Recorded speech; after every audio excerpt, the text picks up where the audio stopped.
Hello दोस्तों, ubiquitous study में आपका स्वागत है। आज की करंट न्यूज है। हाल ही में दुनिया का पहला सिरेमिक वेस्ट अपशिष्ट पार्क कहां स्थापित किया गया? तो दोस्तों इसका सही उत्तर हो जाएगा उत्तर प्रदेश के बुलंदशहर में स्थापित किया गया, यानी कि ऑप्शन ए इसका सही हो जाएगा। आइए इसको हम लोग डिटेल्स में देख लेते हैं। दोस्तों दुनिया का पहला सिरेमिक वेस्ट यानी कि अपशिष्ट पार्क उत्तर प्रदेश राज्य के बुलंदशहर जिले में विशेष रूप से इसके खुर्जा कस्बे में स्थापित किया गया है। खुर्जा को भारत की सिरेमिक राजधानी के रूप में जाना जाता है, जहां बड़ी संख्या में पाटरी उद्योग हैं। इस पार्क को अनोखी दुनिया नाम दिया गया है और यह अपनी तरह की एक अनूठी पहल है। और अगर हम सिरेमिक राजधानी की बात करें तो बुलंदशहर का जो खुर्जा कस्बा है, यहां पर दोस्तों सिरेमिक से संबंधित बहुत सारी फैक्ट्रियां हैं, जहां पर मिट्टी और चीनी मिट्टी से संबंधित कार्य होते हैं।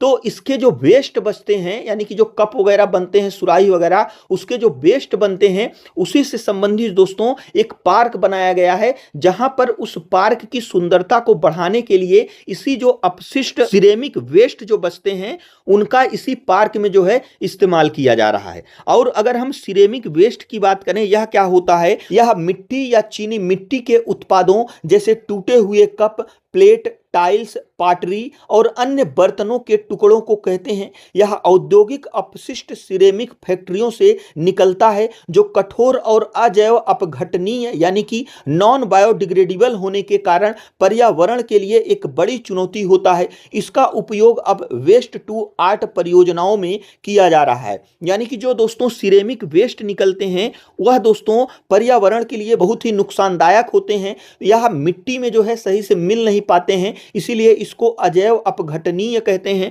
तो इसका दोस्तों इस्तेमाल इस पार्क में जो है किया जा रहा है। इसी प्रकार से अगर हम इसके अवधारणा की बात करें तो यह पार्क पूरी तरह से सिरेमिक कचरे से निर्मित और सजाया गया है। इसका उद्देश्य वेस्ट टू आर्ट की अवधारणा को बढ़ावा देना है। इसी प्रकार से अगर हम निर्माण की बात करें तो दोस्तों इसे बुलंदशहर खुर्जा विकास प्राधिकरण द्वारा सार्वजनिक निजी भागीदारी मॉडल पर लगभग 2 एकड़ क्षेत्र में विकसित किया गया है। इसी के साथ अगर हम इसकी विशेषता की बात करें तो दोस्तों इसके निर्माण में 80 टन से अधिक टूटी हुई सुराहियों, कपों और अन्य सिरेमिक टुकड़ों का उपयोग करके लगभग 100 से अधिक कलाकृतियां बनाई गई हैं। अगर हम दोस्तों इसके महत्व की बात करें, यह पार्क न केवल औद्योगिक कचरे के अस्थायी प्रबंधन का एक उत्कृष्ट उदाहरण है, बल्कि यह एक जिला एक उत्पाद योजना के तहत खुर्जा की पारंपरिक सिरेमिक विरासत को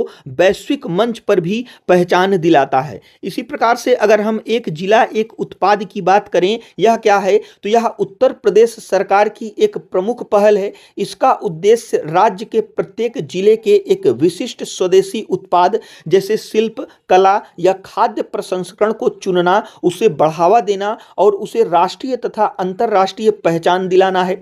यह स्थानीय रोजगार सृजन और कारीगरों को सशक्त बनाने पर केंद्रित है। कहने का मतलब यह जो एक जिला एक उत्पाद है, उत्तर प्रदेश के जितने भी 75 जिले हैं, सभी जिलों की दोस्तों कोई ना कोई एक विशिष्ट पहचान होगी, कोई ना कोई चीज वहां पर जो है बनती होगी। तो उन्हीं का दोस्तों राष्ट्रीय और अंतर्राष्ट्रीय पहचान दिलाना है और जो स्थानीय लोग हैं उनके लिए रोजगार उत्पन्न करना है। यह पहल पर्यावरण संरक्षण और पर्यावरण को बढ़ावा देने की दिशा में एक बड़ा कदम है। इसी तरह से यह हमारा आज का करंट अफेयर्स था। जो हमारा आज का क्वेश्चन है वह है, हाल ही में उत्तर प्रदेश सरकार द्वारा किस राजनेता के नाम पर 76वां जिला बनाए जाने की घोषणा की गई है? तो इसमें से कौन सा ऑप्शन सही है, हमें कमेंट बॉक्स में जरूर बताइएगा। और दोस्तों यदि वीडियो यूजफुल लगा हो तो हमारे चैनल को जरूर सब्सक्राइब करिएगा। और दोस्तों वीडियो देखने के लिए आपका बहुत बहुत धन्यवाद।